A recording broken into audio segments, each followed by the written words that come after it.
Hi everyone, this is Veronica. Today our topic of discussion is plant-based diet will be kinder on the planet Earth. So this has been said by one of the recent IPCC report. We will discuss what is this IPCC report and why they are telling plants could be kinder for our planet Earth if we want to mitigate climate change. So this is a channel StudyIQ. If you're preparing for any government exam, our pen drive and tablet courses are also available. And on the eve of Independence Day, we are giving you flat 60% off on pen drive and Android courses. This discount is valid till 16th August 2019. For additional information, you can visit our website or you can call us on these numbers. To connect with me, you can follow me on Instagram and Facebook because I feel together we can make a huge difference. So now in what context today we are studying this? See, there's a new report by IPCC. IPCC is your Intergovernmental Panel on Climate Change. So it says that plant-based diet will be kinder on the planet Earth.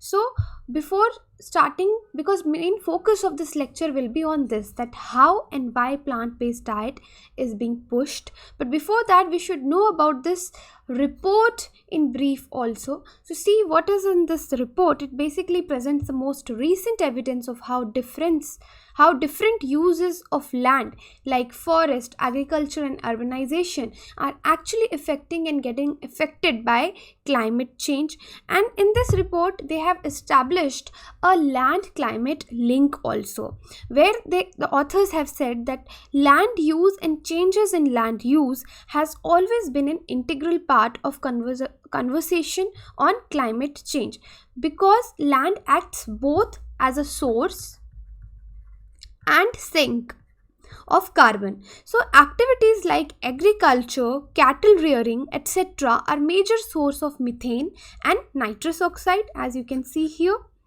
which are more dangerous than carbon dioxide. So soil, trees, plantations and forest, they absorb carbon dioxide for photosynthesis.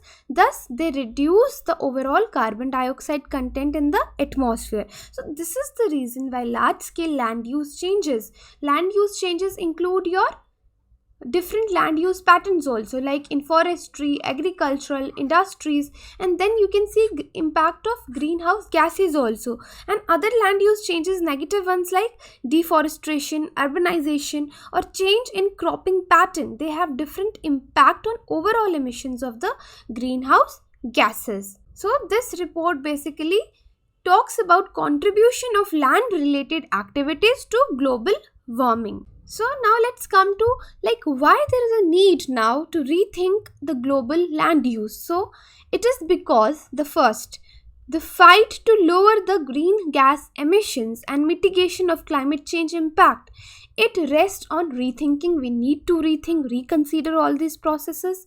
So large part of land use, if you see, it is tied to human diet. Why?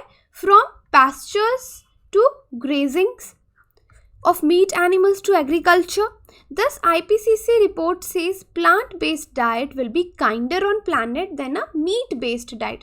So when I talk about meat-based diet, so majorly I'm talking here about the beef consumption, the buff consumption, right? So it recommends that governments, especially the nations where meat consumption is high, to work on reducing this. Now the question is, why plant-based diet? Why this report is focusing towards plant-based diet, that it is kinder?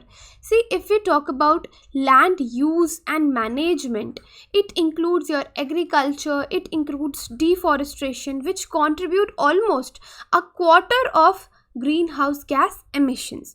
Now see, unless land is managed more sustainably, keeping global warming under 1.5 degrees Celsius above pre-industrial levels is totally impossible, because this is what actually we are targeting to mitigate climate change.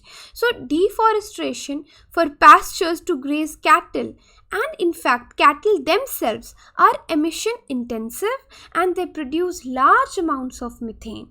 Now the emission footprint of manufacturing animal feed, water and electricity use, where is high?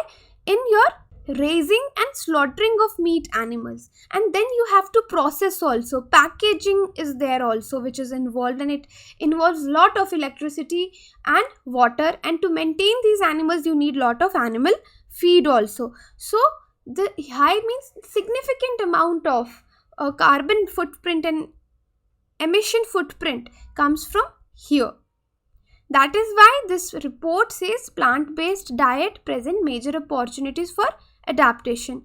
Now see, this report also projects other things, that like if by 2050 dietary changes, if we are able to bring change, that we are able to shift towards plant-based diet, then these dietary changes could free up lands of about millions of square kilometers, which can eventually reduce global carbon emission. That is what it is projecting. And next thing, what is important here said by the authors, what I noticed in the report, that due to politics and socio-cultural sensibilities and even religious sensitivities associated with dietary habits, these reports authors have refrained themselves from telling people what to eat. But yes, on a general note, they have told to reduce the meat-based diet and shift towards plant-based diet. But in country like India, there is a risk of shifting also. See, I'll explain how.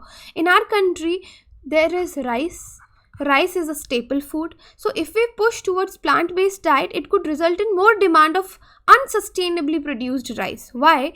Because this could increase methane emission. Already agricultural methane emission that comes from rice farming is about 24%, and if we will grow more rice, it will be increased. And even if we talk about nitrous oxide emissions, a potent heat trapper. Nitrous oxide is a very potent heat trapper from agriculture, because agriculture has doubled since 1960s given fertilizer application and increased 9-fold globally. So eventually nitrous oxide percentage has also increased in the atmosphere.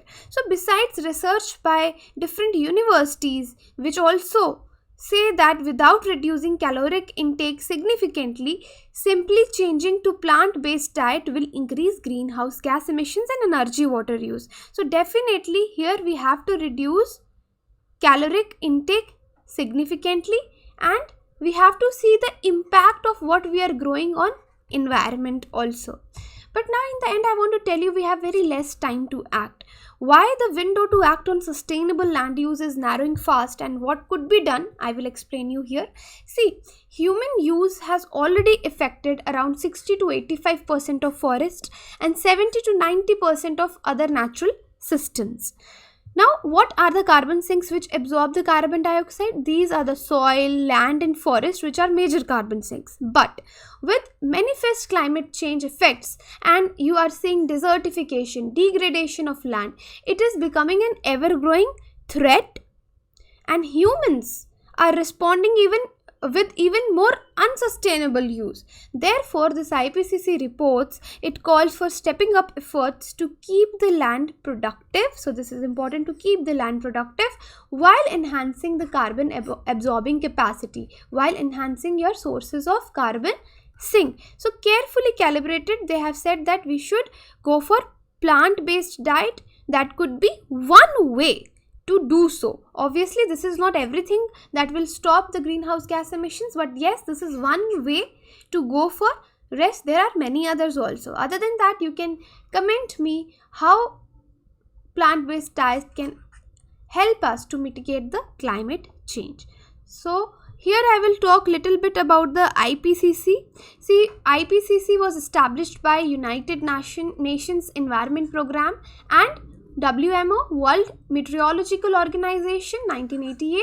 It is United Nations body for the assessment of climate change, and it actually provides a clear scientific view on the current state of knowledge in the climate change and its potential environmental and socio-economic impacts as well. So this is all about today's lecture. If you have any query, you can contact me on Instagram, Facebook. Thank you.